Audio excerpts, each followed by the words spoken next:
Bonjour à tous, donc aujourd'hui on va voir défense main nue contre attaque au bâton. Donc je vais faire des choses assez simplistes en fait, pour que monsieur, madame, tout le monde puisse se défendre face à une attaque au bâton. Donc ça va pas être chorégraphié, ça va être du basique, parce que je vous rappelle qu'en CF, plus c'est simple, mieux ça marche. Action!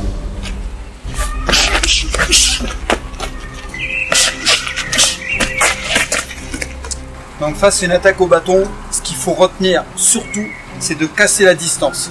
S'il me frappe, et que je reste ici, je prends le bâton, parce que là il est en retenue, c'est ce qu'on a tendance à faire à la salle, c'est une erreur. Par contre, s'il m'attaque et que je casse la distance, il n'y a plus de problème. Ce qui est la différence avec le couteau. Donc ceux qui disent que les mêmes défenses sont applicables contre un couteau et un bâton, c'est une grosse erreur, parce qu'au couteau il va ramener. Par contre, une fois que vous avez cassé la distance, vous êtes en sécurité. Alors maintenant je vais faire le mouvement correct. Il faut rentrer et pousser ici pour la sécurité. Une fois que vous avez touché les yeux, les cervicales sont atteintes. Okay. Tout de suite, je rentre dans la zone de sécurité. Vous voyez, je suis déjà dedans. Je pourrais frapper en genou et surtout, je le déborde en coup de tête.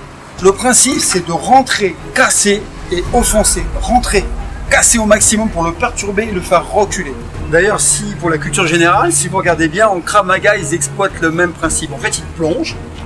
Ici, ils rentrent, ils absorbent, ils tassent, coup de genou, coup de tibia. Alors, ce sont les mêmes principes. Parce qu'en self, je parle jamais de clé, je parle de principe. Le principe, c'est général, la clé, c'est chacun donne sa clé. Ce sont les principes qui sont importants. De casser la distance, de rentrer et de perturber pour le mettre en situation de défense. Donc là, c'était sur attaque circulaire. Je vous rappelle, 80% des cas, c'est ce que vous allez retrouver. C'est instinctif. On est énervé, on prend un bâton, on frappe. Après, on va voir le revers.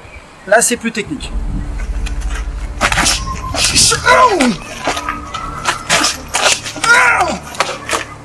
Donc là, attaque au revers, en fait, il est assez rare qu'on attaque directement au revers.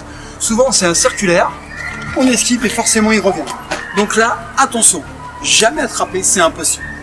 Donc on assure sa sécurité avec ça, et là, on contrôle le niveau. Donc là, c'est un butoir, ici, on contrôle. On abaisse. Et tout de suite, on frappe à la gorge. On peut se permettre de frapper un point vital parce qu'il est armé. En termes de légitime défense, c'est exploitable. À retenir, quand vous êtes là, qu'il frappe, vous esquivez, vous êtes ici. Très très important, en fait, lors de la descente, c'est pas rester ici, ce qui peut enchaîner. Donc vous êtes là, vous contrôlez. Et encore une fois, si vous regardez les copains du Krav Maga, ils contrôlent ici. Bing, bing, bing. Vous voyez que ce sont les mêmes principes. Je parle bien de principe, pas de clé. Tout le monde a sa clé magique. Il n'y a pas de magie, il y a simplement je rentre, je casse la distance et je frappe. Ça, c'est Krav Maga. Nous, on est là, on frappe à point vital. Voilà, c'est une option. Bon, vous avez vu que le plus courant, c'est l'attaque classique au bâton circulaire. Le revers, c'est moins courant parce que c'est moins naturel.